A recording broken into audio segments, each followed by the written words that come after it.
আমরা হলাম ঘিলু ছাড়া পীর সাহেবদের সন্তানদের মুরিদ।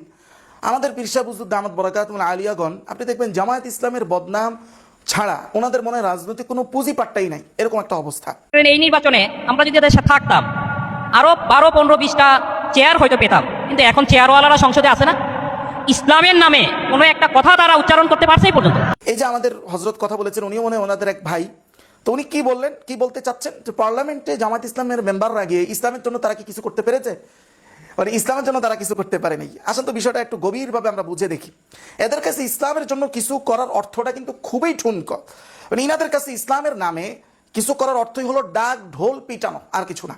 ঠিক ওনারা সাধারণ একটা জিকিরটাকে যেভাবে ডাক ঢোল পিটায়া করেন, দেখেন সূরা আরাফের 205 নম্বর আয়াতের বর্ণনা আল্লাহ বলছিলেন, ওয়াজকুর রাব্বাকা ফি নাফসিকা তাদাররুআন ওয়া খীফা ওয়া দুনাল জাহরি মিনাল কওল। আল্লাহ বলেন, হে নবী, আপনি আল্লাহর জিকির করেন নফসে, নিজের মনে মনে, তাদাররুআন ভীত সন্ত্রস্ত হয়ে, ওয়া খীফা চুপি ছাড়ে। এরপর আল্লাহ বলেন আবার ভাঙ্গিয়া যে দুনাল জাহরি মিনাল কওল, চিল্লা চিৎকার করে করিয়েন না। শুধু তাই না, আল্লাহ তাআলা সূরা আরাফের 55 নম্বর আয়াতের বর্ণনায় বলেছিলেন যে উদউ রাব্বাকুম, তোমরা সকলে আল্লাহকে ডাকো, তাদাররুআন ওয়া খুফিয়া, ভীত সন্ত্রস্ত হয়ে এবং চুপি সারে। আল্লাহ এরপরই বলতেছেন ইন্নাল্লাহা লা ইউহিব্বুল মু'তাদিন, আল্লাহ সীমালঙ্ঘনকারীদেরকে ভালোবাসেন না। এভাবে লুঙ্গি ছেড়ে দিয়ে এই যে লাভ দিয়ে জিকির করা, এটা যে হালাতই করুক, এটাকে যদি আপনি সীমালঙ্ঘন নাই বলতে চান, তাহলে সীমালঙ্ঘনের সংজ্ঞাটাই তো পরিবর্তন করে দিতে হবে। তাহলে এখান থেকে আপনারা বুঝেন যে ওনাদের কাছে ইসলামের নামে কিছু করার অর্থটাই কিন্তু মৌলিকভাবে হলো ডাক ঢোল পিটানো। আপনি ইসলামের ইতিহাস দেখলে দেখবেন, শুধু ইসলাম না, ইসলামের বহির্ভূত ইতিহাসও এটাই দেখায় যে পৃথিবীর যে কোনো বৃহত্তর শক্তির উৎসটা সৃষ্টি হয়েছিল মূলত নীরবে নিবৃত্তে, এবং ইসলামেরও বৃহত্তর সকল শক্তির উত্থানটা হয়েছে নীরব প্রস্তুতির মাধ্যমে। এটাকেই তো বলা হয় যে great power is born in silent preparation. আসলে যে কোনো বৃহত্তর শক্তিটা অর্জনই হয় নীরবে নিবৃত্তে। হ্যাঁ, পরে সেটা পাবলিক অ্যাকশনের মধ্য দিয়ে সেটা প্রকাশ পায়। আপনি দেখেন সহিহ বুখারীর প্রথম হাদিস, যেটা বুখারীর বিখ্যাত ব্যাখ্যা গ্রন্থ ফাতহুল বারীতে ব্যাখ্যা সহ এসেছে, 1 নম্বর খণ্ড 30 নম্বর পৃষ্ঠা। ইসলামের মূল শক্তির উৎসটা কি? ওহী। ওহী নাজিলের পূর্ব সময় সুম্মা হুব্বিবা ইলাইহিল খুয়ালা, রাসূল প্রথম ওহী শুরু করছেন স্বপ্নের মাধ্যমে, পরে ফিজিক্যাল ওহী, অর্থাৎ জিবরাইল যে ওহী নিয়ে আসতো ফিজিক্যালি, ওই ওহী নাজিল হওয়ার শুরু দিকে রাসূলুল্লাহর কাছে নির্জনতাকে আল্লাহ পছন্দনীয় করে দিয়েছেন, মানে উনি খুব নির্জনে থাকতে চাইতেন। শক্তির শুরু উৎস কখনো ডাক ঢোল পিটায় হয় নাই।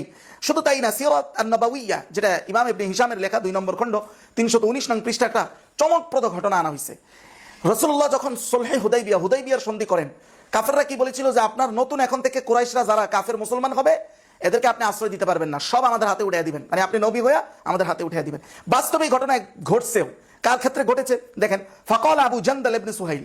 আবু জান্দাল ইবনে সুহাইল ছিল এমন একজন সাহাবী যিনি ওই সময় মুসলমান হন।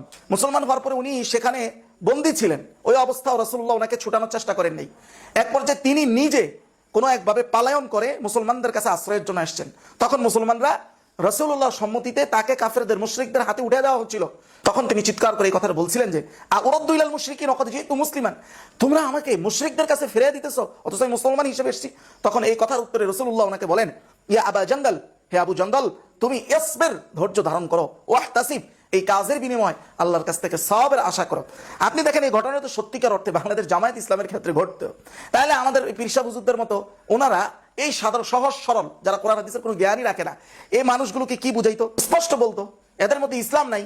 যারা নিজের দলের লোককে অমক কাফেরদের সাথে তাদের এত খাতির যে তাদের হাতে উঠিয়ে দেয়, তাদের কাছে ইসলাম নিরাপদ না, বলতো যে তাদের কাছে তোমাদের দেশও নিরাপদ না। এই কথাটাই বলতো কিনা আপনি বুকে হাত দিয়ে বলেন তো। অথচ বাহ্যিকভাবে দেখাই গেছে পরিস্থিতিটা এমন যে ইসলামের মনে হয় যে এখানে একটা পরাজয় হয়ে গেছে, বাহ্যিকভাবে এটাই মনে হয়েছে। কিন্তু এই বাহ্যিক পরাজয় যেটা দেখা যাচ্ছিল, এর ভিতরেই ইসলাম ঘুরে দাঁড়ানোর প্রধান শক্তিটা এখান থেকেই তৈরি হয়েছে। বর্তমান বাংলাদেশের পরিস্থিতিটা হলো অভ্যন্তরীণভাবে ইসলামের শক্তি বাড়ানোর সময়টাই হলো, পিক টাইমটাই হলো এইটা।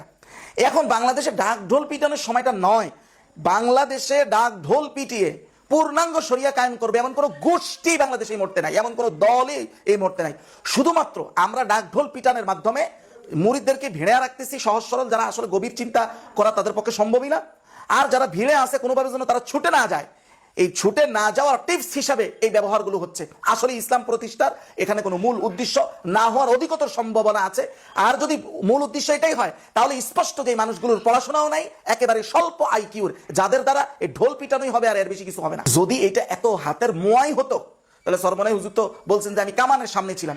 তো কামানের সামনেই যখন আপনি থাকতে পারছেন, কামানের পিছনে গিয়ে আপনি ইসলামটা কায়েম করে ফেললেই তো পারতেন, ওইটা পারলেন না কেন? আপনি যাদেরকে বলেন যে তাদের মধ্যে ইসলাম নাই, এদের মাধ্যমে শরিয়া প্রতিষ্ঠা হবে এই ভয়েই তো তাদেরকে ক্ষমতায় আসতে দেওয়া হচ্ছে না। এই লোকগুলো যে বিরোধী দল হিসাবে, পার্লামেন্ট মেম্বার হিসাবে তারা আছে, এই লোকগুলোর মাধ্যমে দেশের আনাচে কানাচে যেভাবে দুর্নীতিমুক্ত যে এক আদর্শ এবং প্রতিনিধিত্ব মানুষ পাচ্ছে, এইটা তো ইসলামের প্রতীক হিসাবে কাজ করতেছে। এবং এর মাধ্যমে ধীরে ধীরে মানুষের মধ্যে পূর্ণাঙ্গ শরিয়াকে আনার যে একটা নিবিড়তা, ইচ্ছা, আকাঙ্ক্ষা, সেই জিনিসটারই তো প্রতিফলন ঘটতেছে। যেমনটা হযরত ইউসুফের মাধ্যমে ঘটেছিল। হযরত ইউসুফ যখন ক্ষমতায় আসছেন, তখন ওই দেশের ম্যাক্সিমাম মানুষ কি এক আল্লাহর ইবাদত করতো না, বরং তারা আমুন খোদার ইবাদত করতো। হযরত ইউসুফ কখনোই আমুন খোদার বিরুদ্ধে সবাইকে উস্কানোর চেষ্টা করা অথবা বিদ্রোহ করার চেষ্টা করা এমন কিছুই তিনি করেননি। তিনি কি করলেন? তিনি তার মন্ত্রিত্বের দায়িত্বটা সঠিকভাবে পালন করেছেন। যখন মানুষ দেখেছে যে ইনি হচ্ছেন ওই ব্যক্তি, তার খোদার মাধ্যমে আমাদের এই দুর্ভিক্ষ থেকে আমাদেরকে রক্ষা করেছে, যেহেতু তার খোদা আমাদের এই দুর্ভিক্ষ থেকে আমাদেরকে রক্ষা করেছে, সেহেতু আমরা ওই খোদারই ইবাদত করব। ম্যাক্সিমাম মানুষ তখন একাত্মবাদী খোদার ইবাদতের দিকে ঝুঁকে গেছে।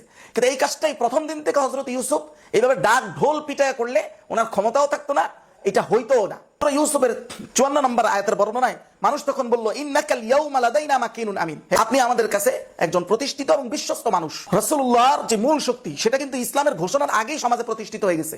যদি এটা নাই হতো, ওনার মোরালিটিটা যদি প্রতিষ্ঠিত না হতো, উনি তো নবী দাবির করার সেই পরিবেশটাই খুঁজে পেতেন না। মক্কার মানুষের সংকটটা কি ছিল? মক্কার মানুষের সংকট ছিল, তারা মনে করতো যার যত বেশি ক্ষমতা সে তত বড় হক। মানে তারা তাদের ক্ষমতাসীনরা সবসময় দুর্বলদেরকে চষে খাইতো, এবং এটা যে অন্যায় এটাও তারা ভালো বুঝতোই না। আমরা তো বুঝি যেটা অন্যায়, এটাও তারা ভালো বুঝতো না। তারা মনে করতো যাদেরকে এইভাবে খাওয়ার আল্লাহ তৌফিক দিছে, তারাই এই দুনিয়াতে সব থেকে সমাদৃত মানুষ। তো আল্লাহ কি করছেন দেখেন, ধাপে ধাপে রাসূলুল্লাহ সাল্লাল্লাহু আলাইহি সাল্লাম, অনেক কাফেররা এইভাবে চিন্তায় ছিল, অপেক্ষায় ছিল যে যদি কাফেররা হেরে যায়, মুহাম্মদ রাসূলুল্লাহ প্রতিষ্ঠিত হয়ে যায়, তাহলে আমরা মনে করব উনি হক, আমরা ইসলাম মেনে নিব। আল্লাহ সেটাই করেছেন। সূরা নসরের প্রথম আয়াত আল্লাহ বলছেন, ইযা জা নাসরুল্লাহি ওয়াল ফাতহ ওয়া রাআইতান নাসা ইয়াদখুলুনা ফি দীনিল্লাহি আফওয়াজা। হে নবী, আপনার যখন বিজয় এবং সাহায্য চলে আসবে, দেখবেন দলে দলে মানুষ ইসলামের দিকে ঢুকতেছে। এটা একটা মানুষের সর্বকালীন সাইকোলজিটা এইভাবেই কাজ করে। এখন বলেন তো আমাদের সংকটটা কি? আমাদের মূল সংকটটাই হলো দুর্নীতি। এখন এই জিনিসটাই দুর্নীতি মুক্ত করা, এটা যদি কেউ সেকুলার রাজনীতি দিয়ে করায় দেখাইতে পারে, মানুষ দলে দলে সেটাকেই সাপোর্ট করবে, ইসলামকে তারা ওইভাবে চাইবে না। আর সেই জিনিসটা যদি আপনি ইসলামের জায়গা থেকে, ইসলামের ব্যানারের জায়গা থেকে কেউ যদি বিরোধী দল হয়েও যদি তার ন্যূনতম একটা দৃষ্টান্ত সমাজে দেখাইতে পারে, মানুষ ধীরে ধীরে ওইটাকে পূর্ণাঙ্গ শরিয়া কিভাবে আসতে পারে সেই দিকে মানুষ ধাবিত হবে। তাহলে আমাদের দরকার হলো, মানুষের এখন যেটা মূল সংকট হিসাবে মানুষ চয়ন করেছে বা আবিষ্কার করেছে, ওই সংকটটা মোকাবেলায় শরিয়ার যে অংশটা আছে, সেই অংশটা এখন সবচেয়ে বেশি অ্যাপ্লাই যোগ্য। মানুষ সেটাকে গিলে ফেলবে, নিবে। যখন ওই অংশটার দ্বারা বেনিফিশিয়ারি হবে, পূর্ণাঙ্গ শরিয়াকেই মানুষ ঠিক সেইভাবে ফলপ্রসূ মনে করে শরিয়াকে তারা আনতে চাইবে। কিন্তু না, শুধু হচ্ছে ডাক ঢোল বাজাইলেই মনে করে যে শরিয়া কায়েম হয়ে যাবে। এগুলো ছাড়া, প্রকৃত টেকনিক ছাড়া এবং সমাজের প্রকৃত পরিস্থিতিকে নিবিড়ভাবে পর্যবেক্ষণ করে সমাজের চাহিদার সাথে সামঞ্জস্য রেখে আপনি যদি না আগান, শুধু ডাকডোল পিটাইতে পারবেন। আপনি স্লোগান দিবেন পূর্ণাঙ্গ শরিয়ার, স্লোগানের সাথে মানুষও স্লোগান দিব, কারণ তারা তো মুসলমান। কিন্তু দিন শেষে ও ভোটে খারাইবেন, 2 আসনে দাঁড়াইবেন আমার পিসা হুজুরের মতো, দোনো আসনে হারবেন। হারার পরে একবার বলবেন যে আমি দায়িত্ব থেকে মুক্ত হয়ে গেছি, আলহামদুলিল্লাহ। একটু পরে আবার কয়েকদিন পরে বলবেন আমাকে ইঞ্জিনিয়ারিং করে আমাকে মাইরে দিছে।